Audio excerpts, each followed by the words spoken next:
Namaste all. So today we have a wonderful topic for discussion. I'm not sure how much justice we are going to do to you because this topic because we have approached it only from one angle and this has got multiple angles. The topic being student well-being and mental health, creating supportive school ecosystems. So we are going to look at it from the different stakeholders' point of view. Student mental health is a topic for discussion that is in the forefront of many governmental as well as non-governmental organizations today, whether it is the CBSE or the parliament or the newspapers or the television channels, whatever it may be. Student mental health seems to be right at the top. And as I just mentioned, we are going to be looking mainly at the stakeholders which a school caters to, the immediate stakeholders that a school caters to. The idea is that one program that will include all the stakeholders of the school, not just the teacher and the parents. And before I start, I would like to discuss a couple of housekeeping points. We'll have questions from you right at the end of the session. If you would like to ask anything, you can note it down somewhere and probably a mic can be passed on to you. The session is supposed to be for half an hour. So we'll try and finish it within that. So let me begin by introducing our esteemed panelists, who are, I think the collective age of this experience is beyond 150 years, maybe even more, right? So we have Dr.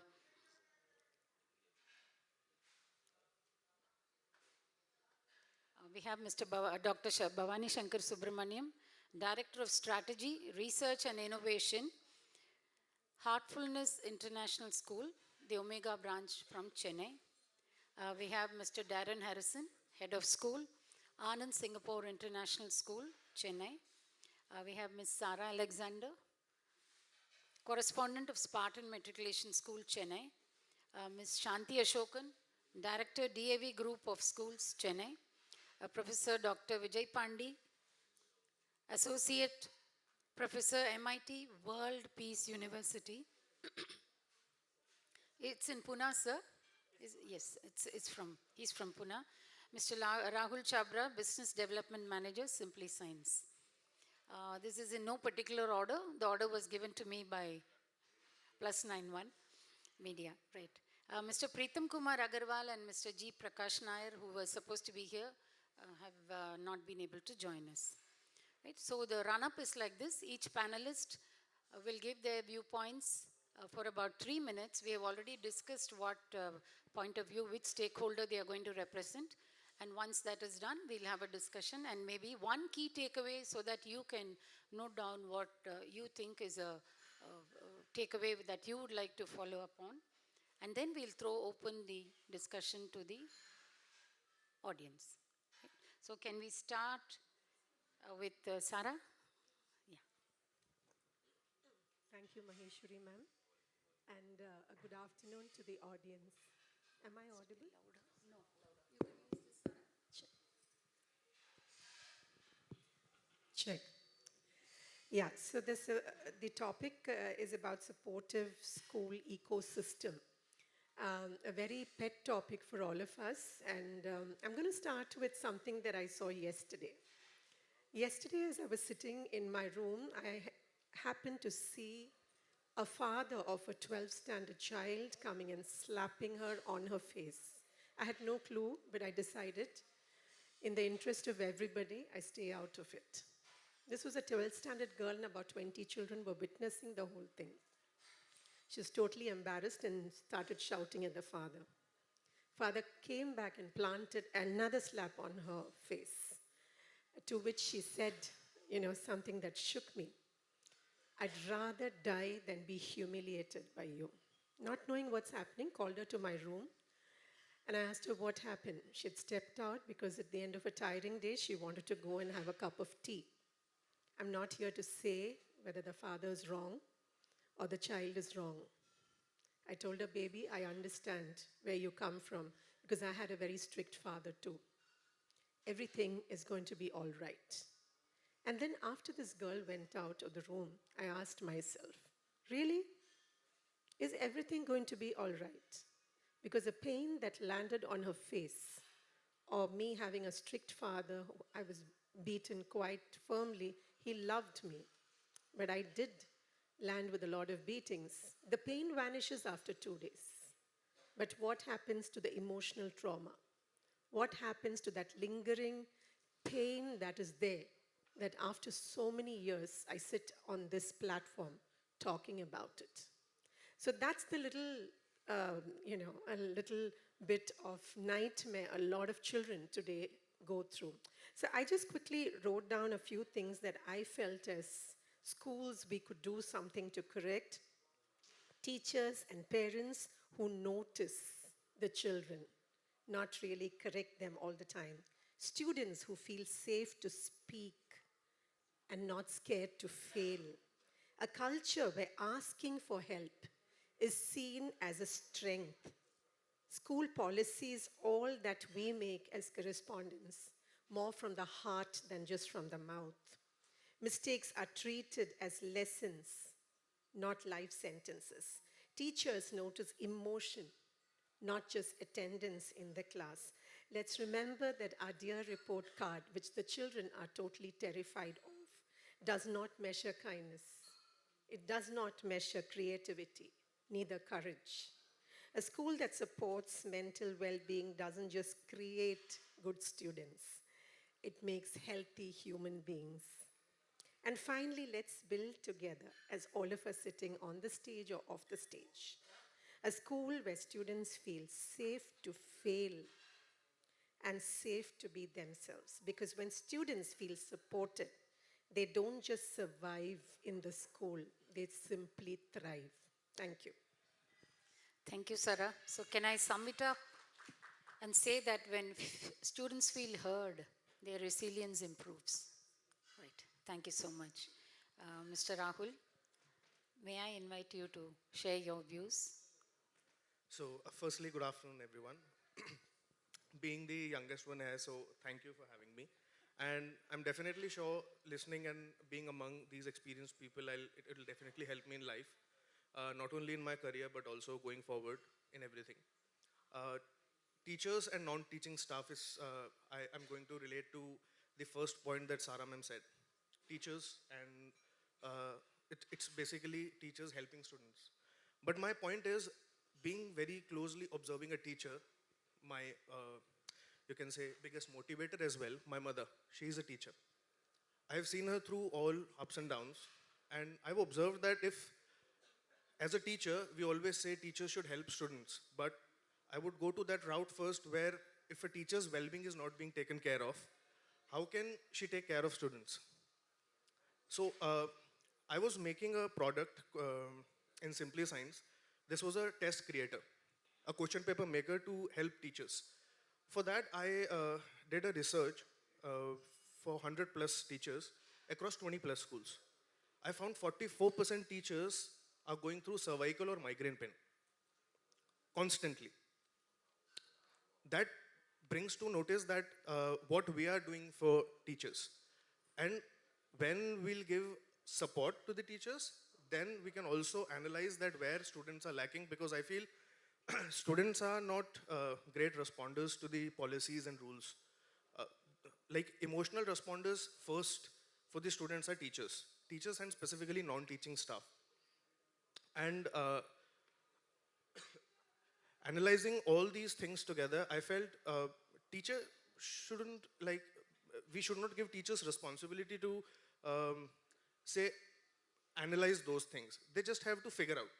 Like if they feel something is there, then they should just refer. That's all their thing is. And in my college, still I'm in touch with the non-teaching staff. I used to play with them because I feel with teachers, you have a certain conundrum where sometimes students are not opening up to the teachers. But to the non-teaching staff, like drivers or the caretakers of the school, they enjoy, they share their lunch with them. And majority of the time, they are spending either with the teachers or with the non-teaching staff. That's what I felt. And going forward, I think it should be a culture in the school where the mental well-being is something that for the students and for the teachers as well. both should be taken hand in hand, and through the route of teachers, we should see students and look into it where we can improve as school holders, stakeholders of the school, and how we can help students. That's it for me. Thank you so much, sir. The recent practicals, all of us would have seen that the lab attendants were more famous than the teachers. They always suck up to them before an exam. That's because they find that feeling of balance with the non-teaching staff more than with the staff. I totally agree with you. Dr. Bhavanishankar, a question for you. In what way do parents, family members and peers contribute to the mental balance of a student? And how can they work together with the school in a supportive role? So that's a very important point you have raised, and I would say that the last bulwark that holds the relationships together that we may be missing continuously are school-family relationships. So how that would impact the positive change that we are looking at in the school environment, especially when you're focusing on student well-being. So I really like the pitch where the teachers and the fellow staff members came into this picture as stakeholders. The challenge is that we are looking at the different stakeholders as one competing with another.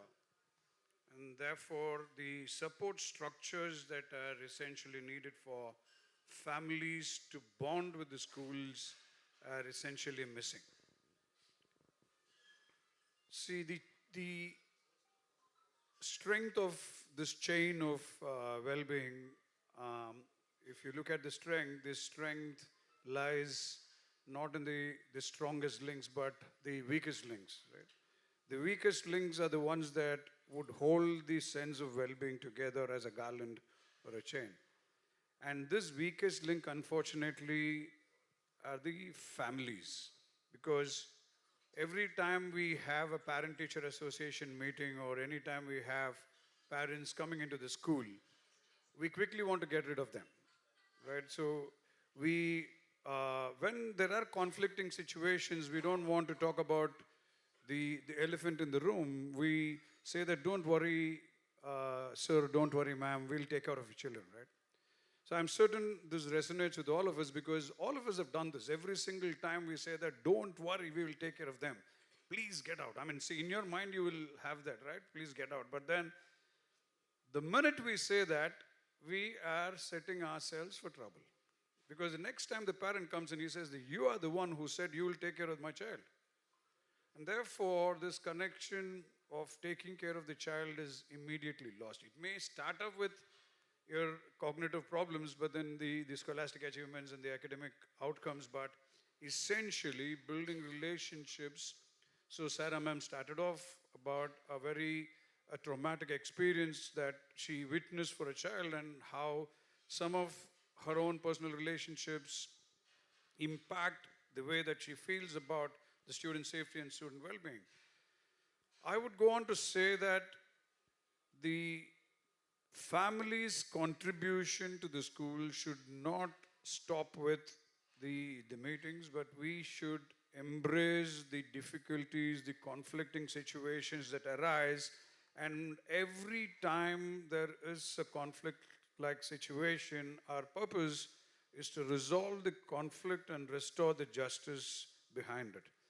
If we seek to do this with families, we have addressed a lot of problems. The same thing is true with peers. The student-peer relationships need to move from competition to cooperation. And that's one big way that the students can find support structures in one another. A similar exercise also exists for teachers.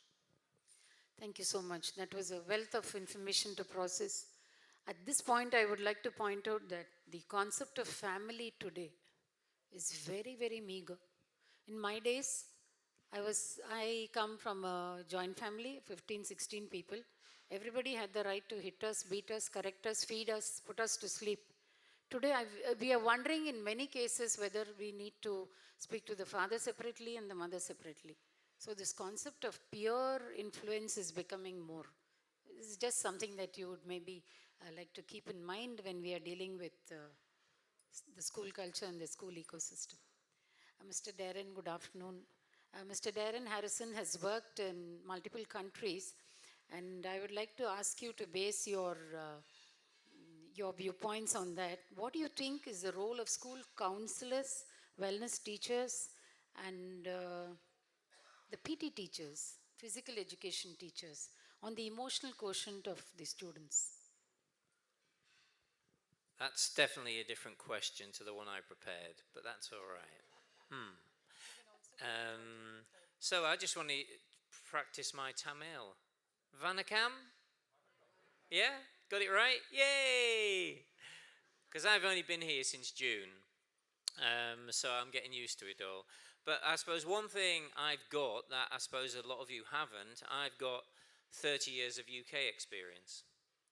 And that country came through a lot because of its emotional and social health and everything, all because of the safeguarding things that kicked off in the UK.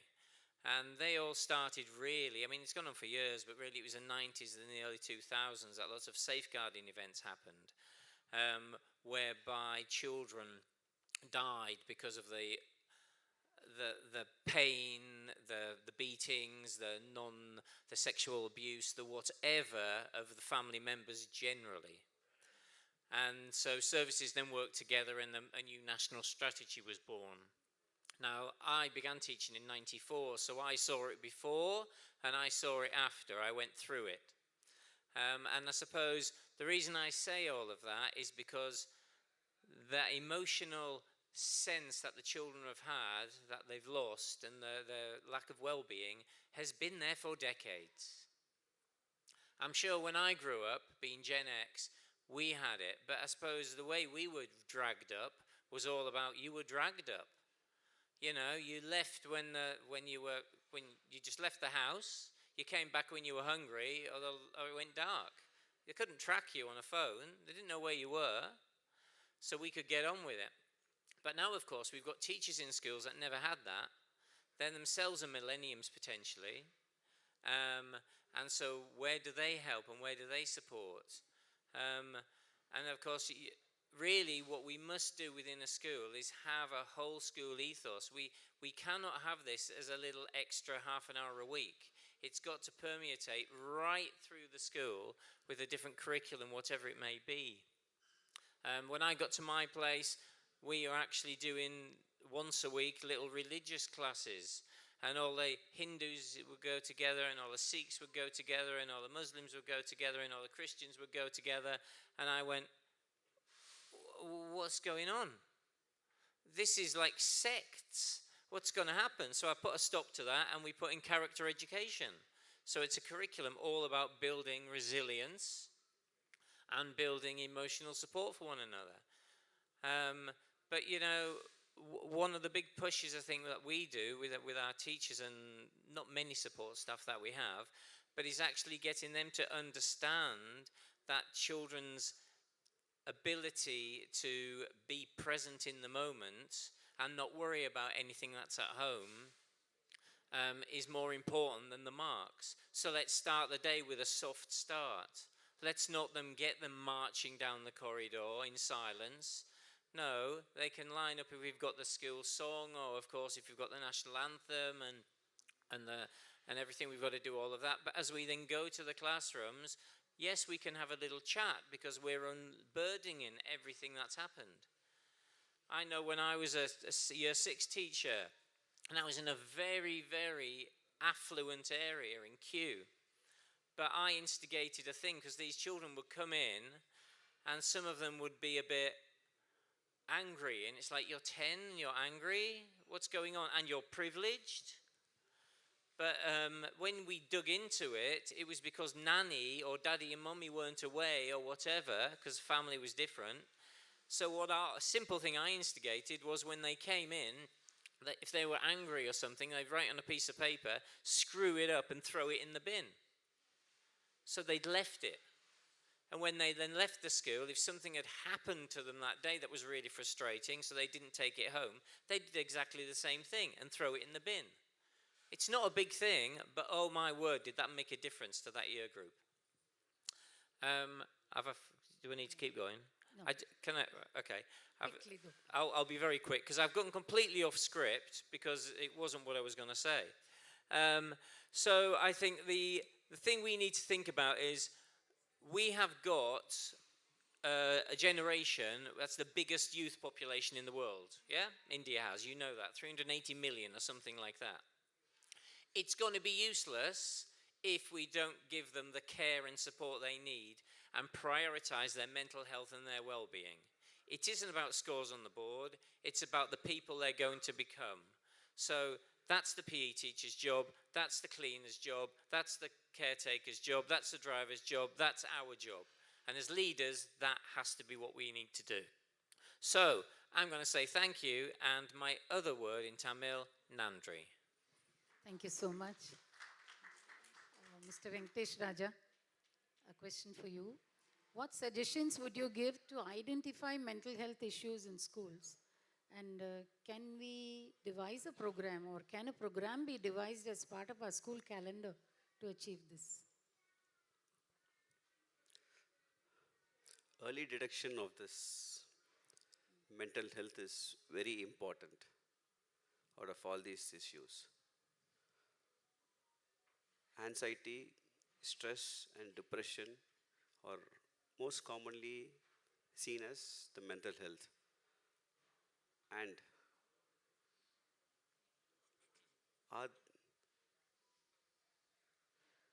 is only the academic performance claiming mental stress? No. Okay, gone are the days for getting stress only for the academics program. Now, a big thing is the social media and the peer pressure.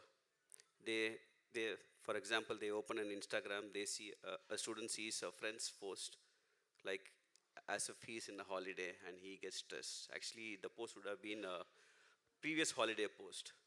Even that we Or have an to AI count. generated. Yes, even that we have to count. Okay, like this, we have n number of anxiety and stress issues. To list it out, first the emotion risk what a student is undergoing, and the physical changes also because of the mental health. What do you mean by emotional thing? Slowly his attendance gets decreased, his academic performance get decreased, and slowly a student get isolated from his friends and his teachers and his peers. These are all the early symptoms which we have to watch out for. And the physical signs include lack of physical activity, sleeplessness of a student, and is irregularity in coming to the school, and all these things adds to the physical signs. And who detects this? First, the parents and the teachers have equal responsibility for this. More than, if you ask me, more than the parents, the teachers have to identify this earlier. And second comes his friends and his peers. As a good takeaway is non-teaching staffs. They are the very, very good persons to have to identify this as early as possible, right? And why you should do this? Why you should identify this early? To prevent any major, severe illness. Okay, to conclude, you identify early to save a life, and you protect this to change his life. Thank you. That was a wonderful adage. You identify early to save a life. I think just now we saw something on the board behind. It said that a 9-year-old child in Jaipur committed suicide. So we have a lot of such instances happening, and we always think it's far away. we don't know how many of our own children are going through problems. So somewhere we need to keep an open mind. Thank you, sir, for that. Shanthy, coming to a very important and practical aspect of our school ecosystem, which according to you are the common mental health challenges in a school? And could you also briefly highlight a couple of techniques to combat this? I'm sure with your experience you must have come about many such cases. Thank you, Maheshwari ma'am. Namaste, everyone. I have been in the teaching field right from 1980-85. So for the past 41 years with children, and I have just come across a lot of batches. I've been sending children, just completing the 12th standard and then moving out. So continuously, right from 1985 till date, with the school and with children. And today, when I opened the Times of India newspaper, what did I read? The front page said 65 suicide cases in IITs for the past 5 years.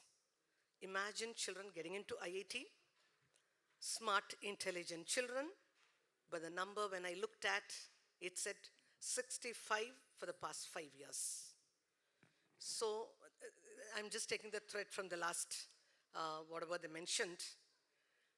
So even in my experience, over 42 years, I have experienced and I have seen children undergoing such mental trauma. So I would, as Venkatesh sir rightly said, it's not only academic pressure, but there are multiple reasons. But I would say mental challenges, the first one, like academic pressure, I would rate it 2, because the number of examinations, the competitive exams they undertake. For example, a JEE main, if you look at JEE mains 1 and the main 2, then they go for a JEE advanced, and then you have the NEET, and then you have something called as NDA, CUET, law, CLAT, I think multiple examination. So, but I'm just recalling one child. I'm just sharing my experience. Wonderful child, very good handwriting, very humble, very smart and intelligent, one among the top 5 in class. And prior to the board exam in class 12, 10 days prior to the examination, he came, he met all the teachers. In those days, it was all study holidays, revision holidays, we call it. So just prior to 10 days of the board exam, he just came, he met all the teachers. I was the principal then. He came inside and said, ma'am, these are dates. I know you don't eat chocolates. So he got some dates. He said, bless me, took all the blessings. And finally, prior to the board exam, even I heard a case, just as I opened the newspaper today, similar to that, saying that the child had taken the extreme step. Tomorrow is the board examination. The previous night, I hear. When we deeply analyzed, years back this is, when I deeply analyzed into the problem, the child was excellent, smart in studies, but again he said, I would like to go take up that tuition center, and the parent had to pay in lakhs those days. And after some times, he saw his friends doing well in another center. He said, why don't you shift me to another one? Again, once again in lakhs. And we take our registers, many of them are single parents today. And gadgets, as someone said, that's one important challenge. These days, the gadgets are important challenge for children to focus on studies. So I would rank all these are challenges, just as we have 24/7 for a physical health. I think we should have a 24/7 for a mental health. Thank you. That is a wonderful thought. I think we are our worst critics sometimes, which is very true in the case of some of our students too. Thank you, Shanthy. Dr. Vijay Pandey, could you expand on the methods of promotion of mental health among students? As we say in Tamil, Varumun Kapom. So let's try and prevent what we cannot cure. Yeah, so they talk about peer pressure, but I feel most of the time parental pressure actually. Either father, normally if not father, normally father will pat the children, mother. So first the mother, they need to change the mindset. Every child have its own, what can I say, specialized thing, right? So, but all mothers, they want the child to excel in the exams. It is not really possible. Even I have seen some of my students very weak at studies. By chance, I met him in other meeting or the occasion. He did the mimicry. I wondered, this boy in the class, how he was there. And even no one can able to do the way he did that mimicry. Right? So this is the one is lacking with our mothers, I say. I mean, normally, since I am father, I know many mothers are, they are forcing the child and they are creating lot of pressure to the child. And that pressure will make actually, too much pressure will affect the health, and even they talk about depression and suicidal ideation. In fact, I do a lot of research on depression using animal models. The mild stress will improve the performance. We know, even during our school days or college days, next day we have exam, we will seriously focus and we read. Sometimes we wonder, normally if you read at a particular point of time, you can read like 10 chapters. Before going to exam, you can able to study even 20, 30 chapters also. Because that mild stress will improve your performance. At the same time, too much pressure stress can leads to the negative effect. So that leads to depression. In science, we talk about most of you know about inflammation. Inflammation means something, a wound or some pain happen externally. But in science, we study about neuroinflammation. So that inflammation happen in the brain. Suppose someone is in continuous stress, the stress will increase some stress hormone called the steroid. The cortisol level will increase higher in the brain. That leads to neuroinflammation. The neuroinflammation can lead to depression. Even they talk about the depression. Depression normally, there are two ways. One is genetically mediated by parents or grandparents. Suppose someone have the mental illness, there is a possibility. But in current situation, the extreme pressure or extreme stress can lead to neuroinflammation. The neuroinflammation can lead to depression. The depression can lead to suicidal ideation. Sometimes they commit suicide also. Okay, so see, these are all the problem. And in the current generation, I can list out in my list first is lack of sleep. Sometimes even normally we say after lunch, post-lunch lecture, very difficult to handle. Nowadays even as a teacher, if I take even 9 to 10, the first very lecture, they start to sleep. Then I ask what time you went for sleep? They say maybe 1 o'clock, 2 o'clock, 3 o'clock.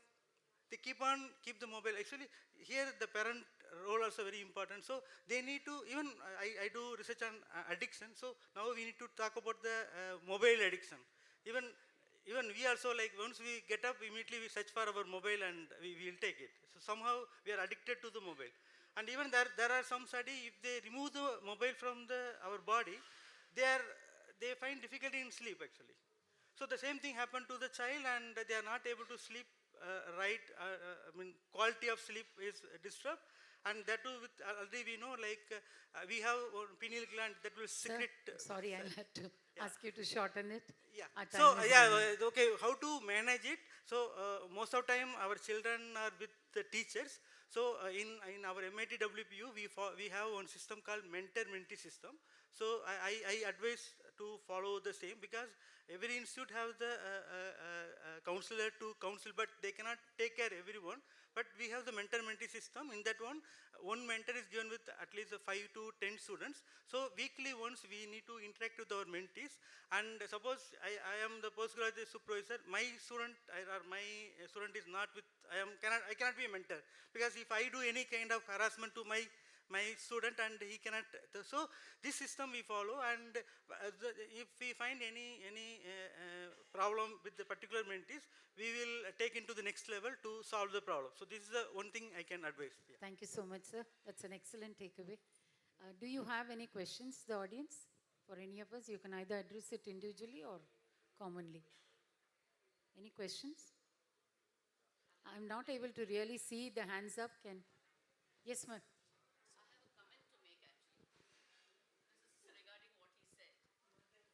Mic couldn't.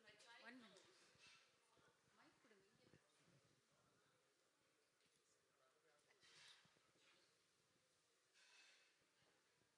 Mic couldn't. To you, sir, really, it's a comment. Um, the child knows that although the mother does everything for him or her, the father is the hero.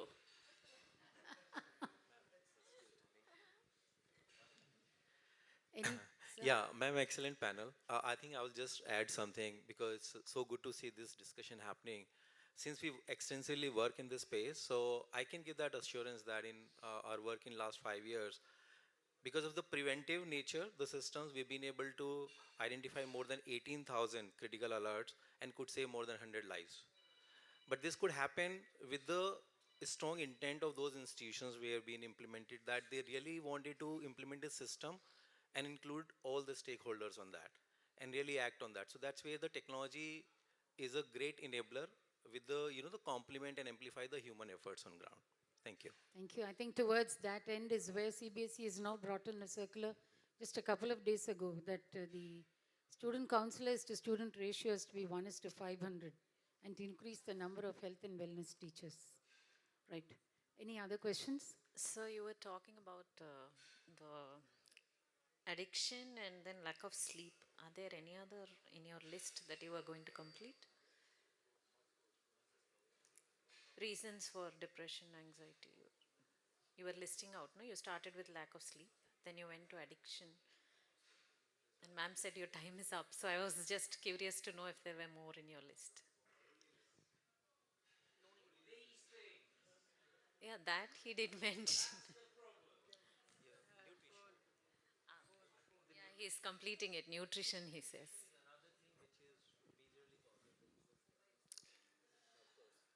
So, basically, I'm a pediatrician, so I can throw some light on the students getting stressed up. See, the students who are finding it difficult in school due to peer pressure or to teachers or the examination, they get a condition called school phobia. At home, they refuse to go to school. They will imagine they are having stomachache. They imagine that they've got certain problems. And actually, they are not telling lies. They're actually imagining, it's not imagining, it's the mental thing is they're feeling that they've got stomachache. And repeatedly, the parents will take the child to the doctor and the doctor will say, he has no problem, he has no worms, he has nothing. So this is one issue. The second is how to get the students away from stress.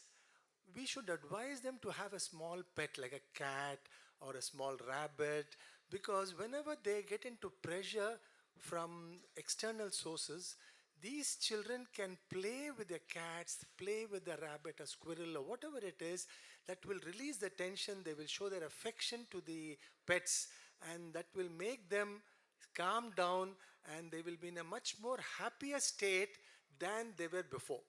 Thank you. Thank you very much, sir, for that. I think today a child goes from the school to the tuition class. So which is again another set of studies. And then they come back and then they do homework. And then they sleep and get up and go to school. So this release of pressure is a syndrome that is not there anymore in most cases.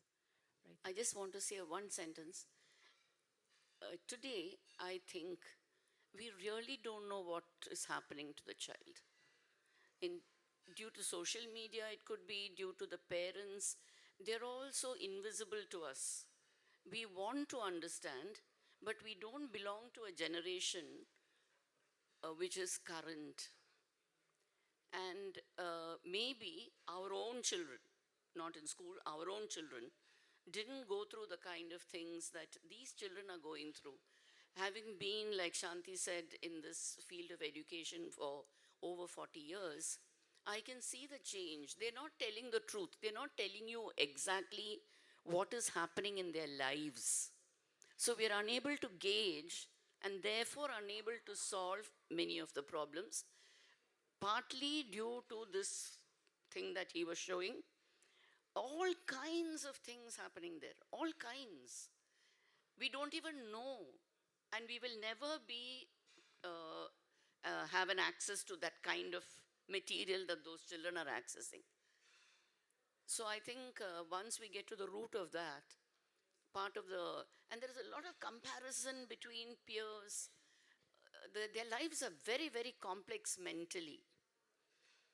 I think because I was talking to a psychologist recently, she says, we really don't know what's happening in their lives.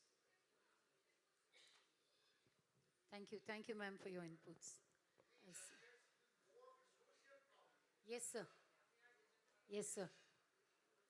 So as a conclusion, I would like to, any other questions, we'll take it offline because that board is showing me 0, 0. If I don't comply, there'll be a huge nasty buzzer coming up over there. So as school leaders and educationists, we don't not only shape the education, but we also shape their mindsets. So it's our prerogative, it's our,